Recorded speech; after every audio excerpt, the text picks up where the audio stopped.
কেমন আছো তোমরা সবাই? আমার মনটা কিন্তু খুব একটা ভালো নেই, কারণ কাল আমি বাড়ি চলে যাব। প্রায় একটা না এক সপ্তাহ থাকলাম, আর মনটা সত্যি খারাপ করছে। জানেন তো, আমার কিন্তু দিদি ভাই বোন কেউই নেই, আমি একা। তাই কখনো কখনো মনে হয় বাড়ি আসলে কেউ আরও একজন হলে ভালো হতো।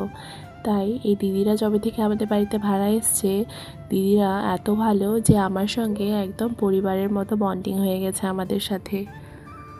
কাল যেহেতু আমি বাড়ি চলে যাব, তাই দিদি বলল আজ আমাদের বাড়িতেই রাতে খাওয়া দাওয়া করে নাও। তার জন্য দিদি আবার চিকেন রান্না করছিল, আমি আবার এদিকে মা কারি পাতা তুলে রেখেছিল, কারি পাতার বড়া বানাচ্ছিলাম, আর সাথে একটু আমের চাটনিও করেছিলাম। এদিকে দেখুন সাইড বাই সাইড কিন্তু আমি বড়ার ব্যাটারটাও বানিয়ে রেখেছিলাম।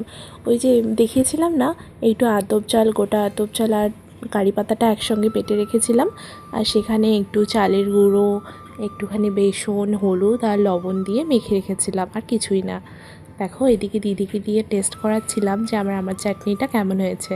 দিদি এদিকে আবার বসিয়ে দিয়েছে রান্না, আমিও আবার ওদিকে গিয়ে কারি পাতার বড়াগুলো ভেজে নিচ্ছিলাম। সবাই মিলে খাবো, তার জন্য গরম গরম বড়া ভাজছিলাম। কারি পাতার বড়াগুলো কিন্তু ছোট ছোট করে ভাজতে হবে, বেশি বড় ভাজলে ওটা কিন্তু টেস্ট করবে না। ছোট ছোট করে ভাজলে একটু কড়কড়ে মুচমুচে হবে বড়াগুলো। এটা কিন্তু তোমরা নিরামিষের দিনগুলোতেও বানিয়ে খেতে পারবে, কোনো পেঁয়াজ রসুন কোনো কিছুরই ঝামেলা নেই। এদিকে দেখছি দিদির চিকেনও হয়ে গেছে, তাই খাওয়ারও সময় হয়ে এলো। তাই দিদি আর আমি দুজনে মিলে খাবারগুলো বেড়ে নিচ্ছিলাম।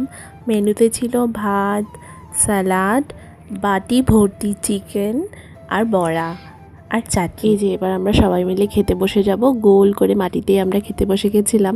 আজকে চিকেনটা কিন্তু ব্যাপক হয়েছিল। আমার আজকের ভিডিওটা যদি ভালো লেগে থাকে অবশ্যই করে কিন্তু একটা লাইক দিয়ে দেবেন, আর আমাকে ফলো না করা থাকলে প্লিজ একটা ফলো করে দেবেন, আর আমার ইউটিউব চ্যানেলটা যদি সাবস্ক্রাইব না করা থাকে প্লিজ সাবস্ক্রাইব করে দেবেন। আবার দেখা হবে একটা নিউ ব্লগে, আজকের জন্য এতটুকুই।